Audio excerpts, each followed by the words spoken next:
tilted it in their favor on that third quarter. Yeah, obviously, give them credit. This is a very talented team with tremendous playoff experience. I think the key stretch, Mike, was the end of the second quarter. They closed 18-4. And I thought that gave them separation. You don't want to play from behind in this building against that team. And then to your point, they called a timeout. We're up 11-8 in the third quarter, hanging with it, staying there. But we gave up 21 points on 11 turnovers. 11 turnovers is a great number in a playoff game, but they scored every time. We only gave up 10 offensive rebounds, but they scored 20 points. That is 41 of their points off turnovers and offensive rebounds. And to your point in that third quarter, that was a key stretch. Third quarter, I believe they had 5 offensive rebounds for 12 points in that quarter alone. I think we had 4 turnovers for 8 points. So 20 of their points in that quarter came off things that we can control. We did a poor job guarding the three tonight, 16 threes. We gave up too many to, obviously, Jordan Poole and Clay. And then the fouling. I mean, the free throw discrepancy, they got their 29 to our 13. We must do a much better job of defending without fouling, namely Jordan Poole, who played a great game tonight. And then I know coming into this, you said you wanted to limit their three-point shooting and their attempts. Where do you think the breakdowns were? I think 16 to 35 for them. Yeah, I mean, the attempts is pretty good. I mean, they're a team that likes to shoot into the 40s, so we did a decent job of limiting the attempts, but we just had too many breakdowns within the game plan. As I mentioned to our players all week, as I mentioned to you guys pregame, we can't beat ourselves and the Warriors in the same game, and we did that tonight. Whether it was the 41 points off turnovers and rebounds, whether it was blown coverages, like there was a blown coverage where we should have guarded a play a certain way, we don't, and then we even make matters worse by fouling Steph Curry shooting 3 free throws. So we just too many lack of discipline examples coupled with everything else, and that's why we got beat pretty good tonight. Coach, you had mentioned before the game about how much success you had in the regular season getting to the free throw line against these guys. Is there something different about playoff basketball, or is there a different approach that has to be taken by your guys to get to the line?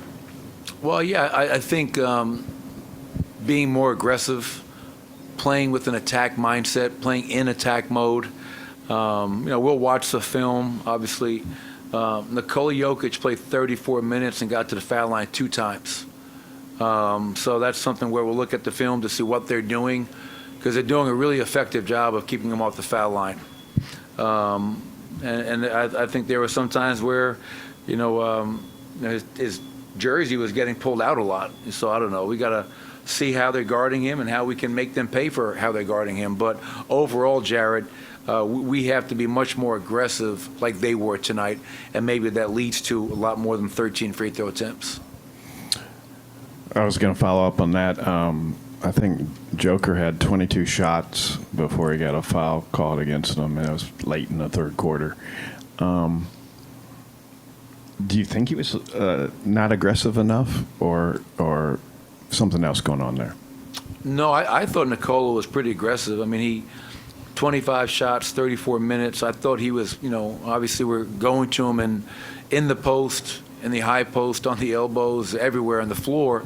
I thought there were many examples, Kiz, of Nikola being aggressive, playing to the basket.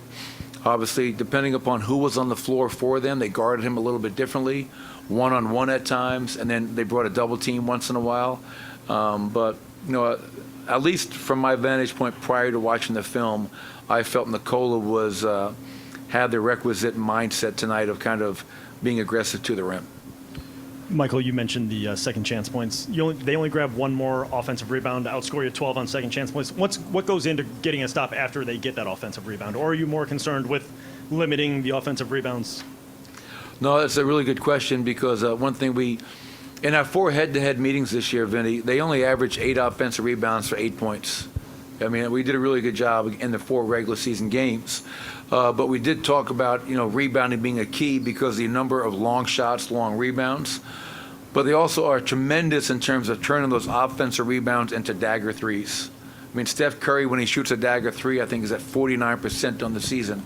It's one of the best times to get an open 3 is on the offensive rebound. So to your point, if you do give up the offensive rebound, well, you got to scramble, multiple effort, fly around, find shooters, so we're not just giving up. Because, again, 10 offensive rebounds is a pretty good number, But for that to lead to 20 points is not good enough. Again, the rebounding and the turnovers were very, very costly tonight.